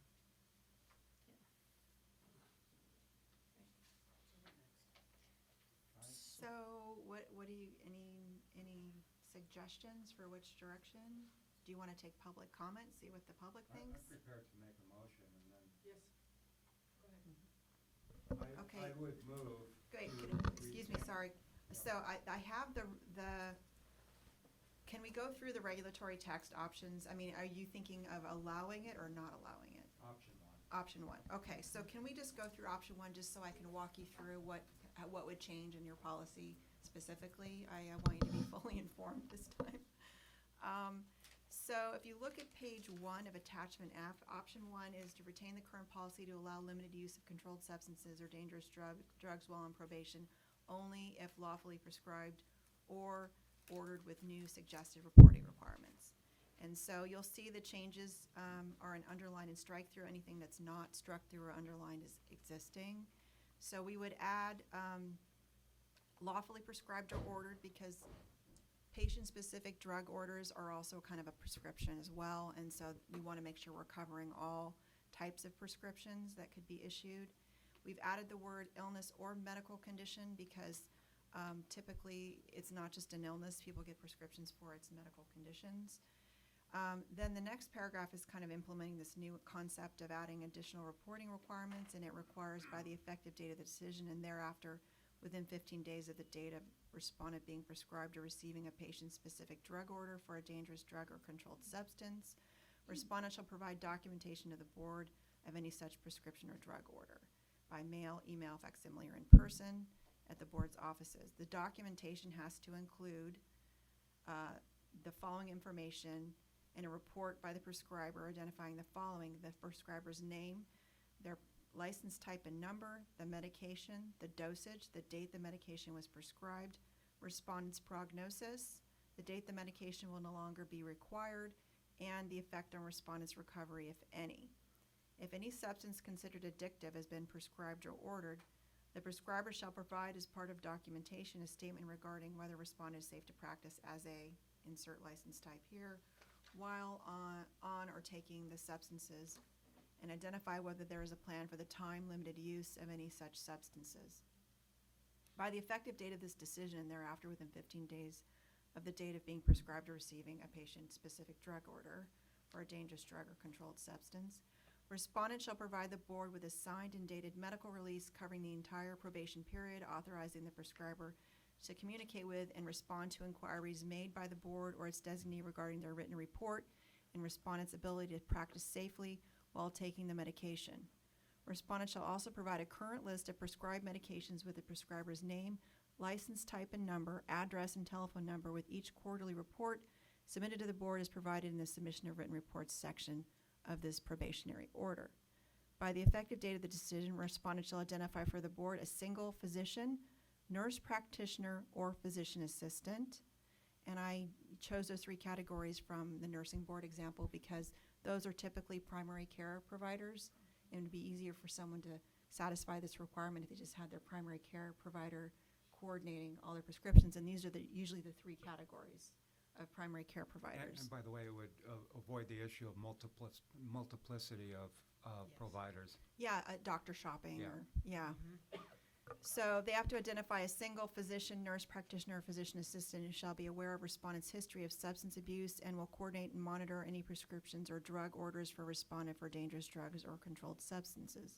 Once a coordinating physician, nurse practitioner, or physician assistant has been identified, respondent shall immediately provide a copy of the statement of issues or accusation, decision and order, or stipulated decision and order to the physician, nurse practitioner, or physician assistant.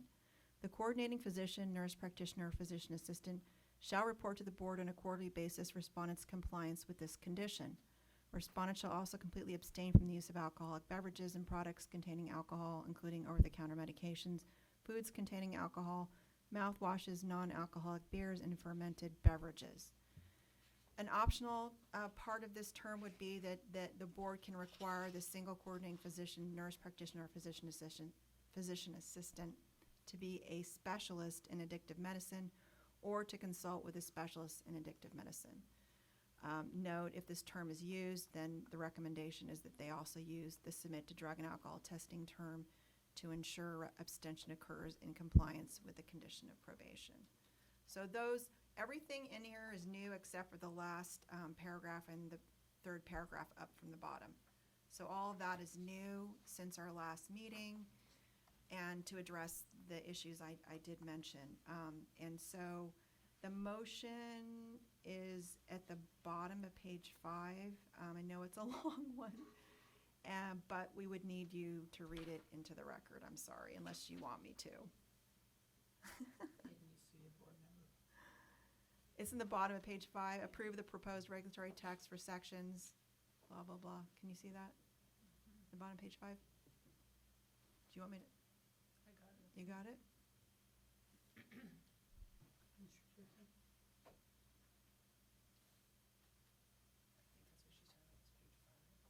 So if that's the Under motion- action requested? Yes. Is that the motion you want to make? Is that the Yes, one you it want to would. make? Okay. All right, so I would move to approve the proposed regulatory text for sections 2524 and 2579.10 and incorporated guidelines as provided in attachments D and E, but replace the proposed text in the abstain from controlled substances and alcohol term with the text described in option 1 in attachment F. Then go on to in addition on the next page, please. In addition, submit the approved text as amended to the Director of the Department of Consumer Affairs and the Business Consumer Services and Housing Agency for review, and if no adverse comments are received, authorize the executive officer to take all steps necessary to initiate the rulemaking process, make any non-substantive changes to the text and the package, and set the matter for a hearing if requested.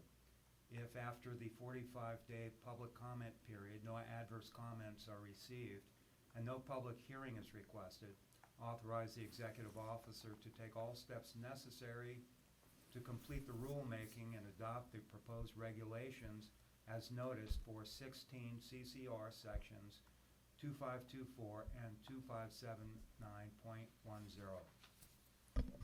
I second it. Thank you, sir. Do we have a second? Mr. Maxey. Oh. Right, so open up to public comment. Mr. Swenson, yes? That's correct. Okay, is there any public comment? I seeing no public comment. Do we open for any further discussion, Mr. Swenson, or just go ahead and take a roll call vote? Ask the board members if they have anything additional. I have just one question. Would we wish to include the optional provision that the board shall require the single coordinating physician to be a specialist in addictive medicine or to consult with a specialist in addictive medicine? Well, it's actually in the text as an option for the administrative law judge to insert into the order. So in every case, it wouldn't be in the order, but in those cases where under the facts of the case, the administrative law judge thinks it should be in there, it will be in the guidelines as an option for them to use in the order. Okay, so it would be discretionary. Yes, rather the than- current guidelines for the nursing board says the board may. Right. The problem with that is the Office of Administrative Law does not like the use of the word may because it renders the whole phrase ambiguous as to when it may be used. So what I thought we should do is to put it in as an optional term to be used on a case-by-case basis, but it says shall. So that in every case that it's appropriate to be used in, and under the discretion of the ALJ, they can drop it in there if they want. So Very that's good. how I thought I'd get around the may issue, which I know OAL will flag. I'm very satisfied. Very good. I had an additional question in regards to those that are on probation currently or have been for maybe the last year or two. How does this affect them, or is this moving forward with any new cases? Well, it would, once this is adopted, it would affect new cases, but I don't know that Ms. Yamaguchi could certainly recommend in stipulated settlements that this language be used, because we're allowed to negotiate anything for the protection of the public in a settlement agreement. But for proposed decisions, it would continue to have your current language in it, unfortunately, until we get the reg approved by the Office of Administrative Law. And that could be So- as long as a year from now. Yeah, I'm hoping it'll be faster than that, but you never know. It depends on how many public comments we get on the regulation. Any other questions or comments by the board? All right, let's do a roll call vote. Ms. Brown? Oh, shit. Oh, Shibley, I'm sorry. Ms. Carpenter? Yes. Mr. Durking, Yes.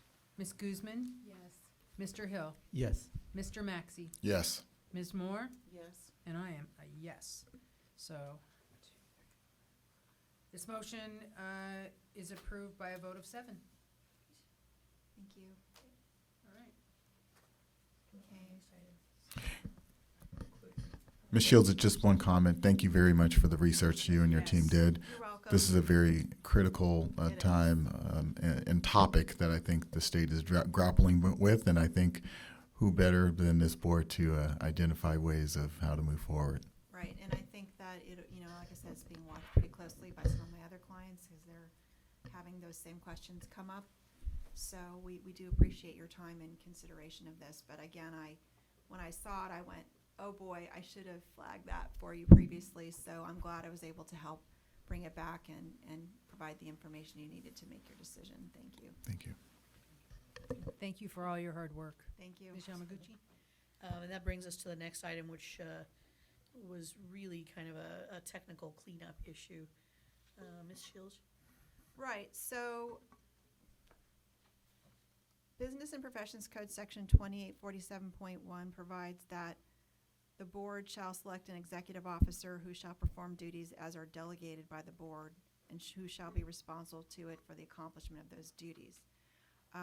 That legislation was enacted in a couple years ago, and that changed the numbering of the delegation statute, which was previously 2847.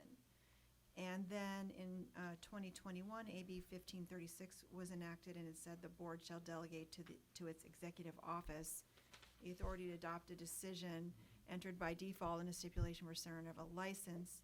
However, from my perspective, it's unclear who in the executive office can do that duty.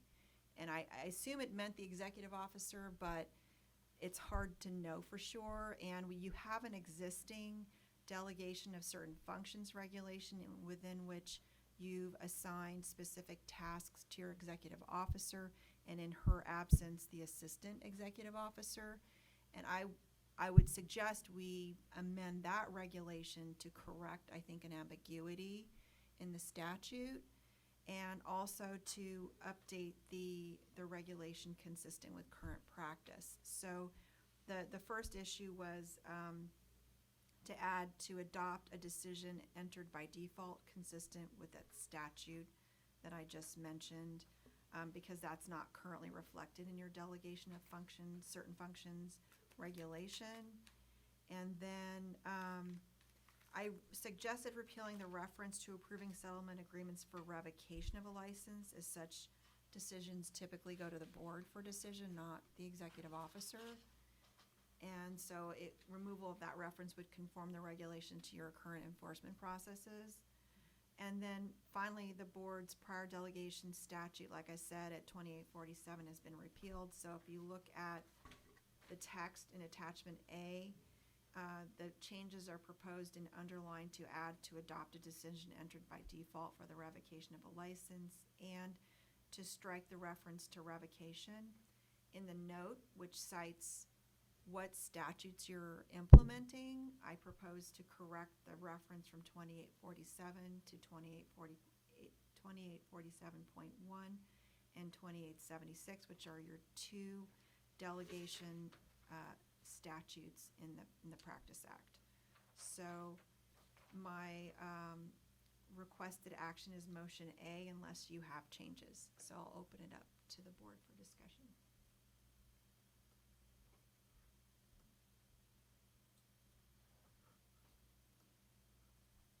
Okay. I would just note that the legislative intent as appeared in the committee analyses did point to executive officer. Yeah, I don't know why their R was missing there. I think it's a typo, yeah. But I guess my concern is having this regulation out there that says one thing and your statute says another. So I wanted to conform the two of them and also kind of have all of the delegations specific to enforcement in one place. So I thought just amending it slightly to conform it to that statutory amendment and fixing the reference sections would be a good idea. So it's your call, though, of course. Until the regulation then is finalized, following our action today, would that change how we do business? I don't think so, because I think that,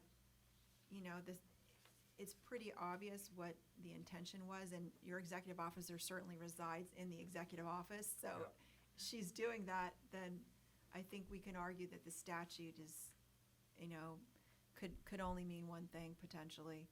But I do think that we do want to also have the further ability to redelegate to the assistant executive officer while Ms. Yamaguchi is out of the office. We don't want to have anyone that not being in charge of these functions while you're on vacation or whatever situation might be. So do we ask for questions at this point, or do we ask for a motion? You would ask for a motion and then questions. Can I have a motion to approve and a second? Let's do more motion. Thank you. Sec- Can we do, which motion are you planning on doing? It's on page 3 of the memo.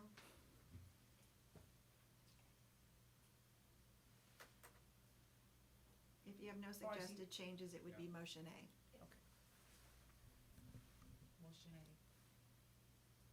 Does she need to read it? Yes, Oh. sorry. Mr. Durkin, can you- I mean, I can read it if you don't want to. Do you want me to read it? Oh, yes. Okay. Okay. Okay, approve the proposed regulatory text for section 2503 in attachment A and submit the text to the Director of the Department of Consumer Affairs and the Business, Consumer Services, and Housing Agency for review, and if no adverse comments are received, authorize the executive officer to take all steps necessary to initiate the rulemaking process, make any non-substantive changes to the text in the package, and set the matter for a hearing if requested. If, after the 45-day public comment period, no adverse comments are received and no public hearing is requested, authorize the executive officer to take all steps necessary to complete the rulemaking and adopt the proposed regulations as noticed for 16 CCR Section 2503. You're welcome. Do we have a second? Abraham Hill seconds. Thank you. Any discussion or questions? Seeing none. Any public comment? Seeing none, I will do a roll call and establish who's in favor, opposed, or abstain. Ms. Carpenter? Yes. Mr. Durking? Yes.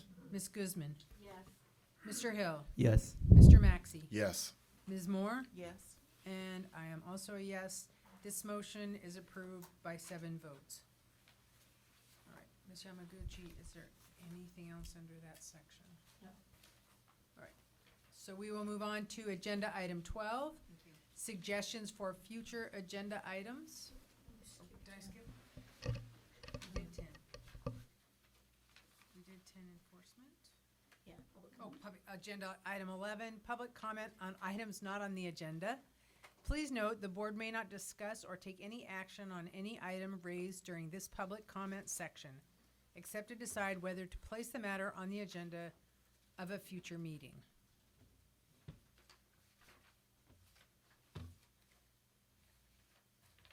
Suggestions for future agenda items. Let's see, I see no one, no public comment on items on the agenda, and we will. Actually, wait, public comment? Public comment, yeah.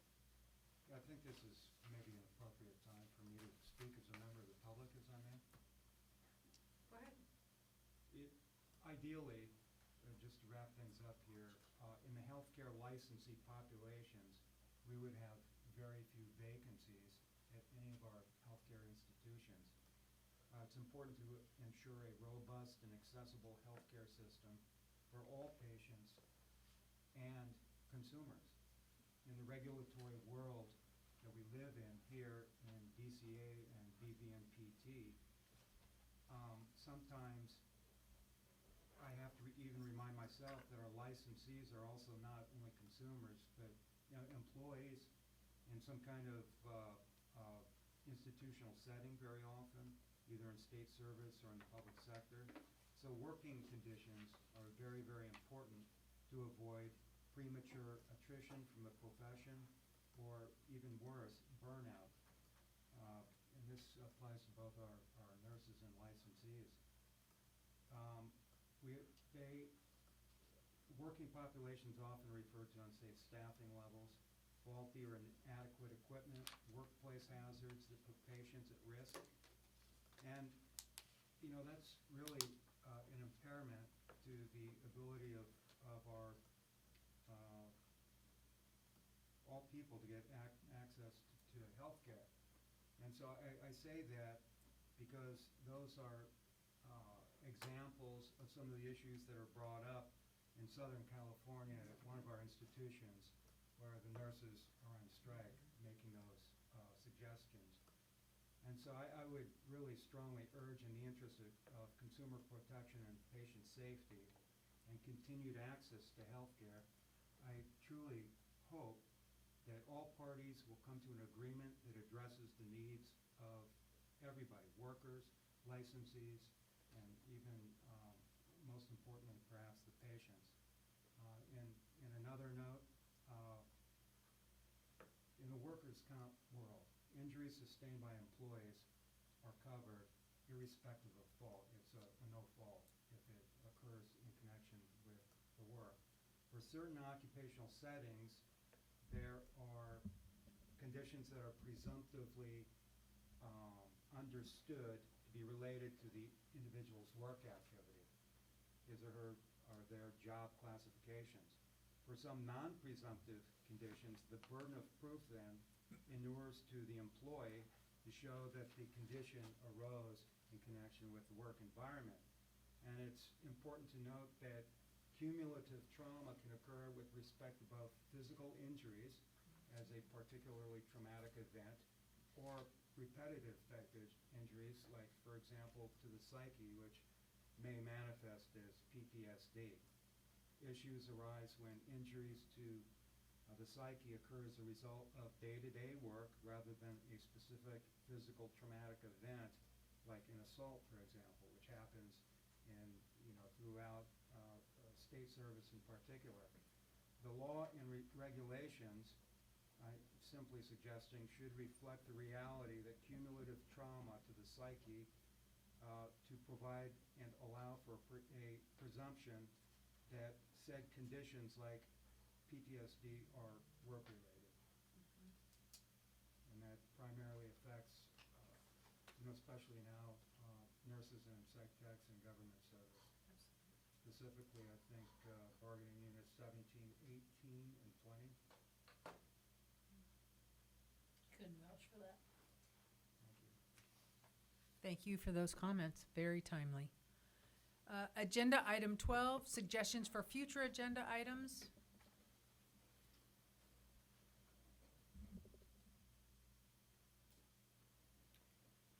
All right, seeing none, the board will now convene in closed session pursuant to Government Code Section 11126, Subdivision A1, to deliberate and vote on disciplinary matters. Can I have a motion to approve this meeting adjourning at the conclusion of the closed session? So moved. Thank you. A second? I'll second. Thank you. Any board discussion or questions? Any public comment? Do I need to check with everyone on that, since it's a motion to close the meeting? No, You it just, ask for objection. I did yeah, ask for without objection. objection, they can walk, they can vote with their feet. Okay. All right. Then we will be adjourned for closed session. Thank you, everyone, for your participation.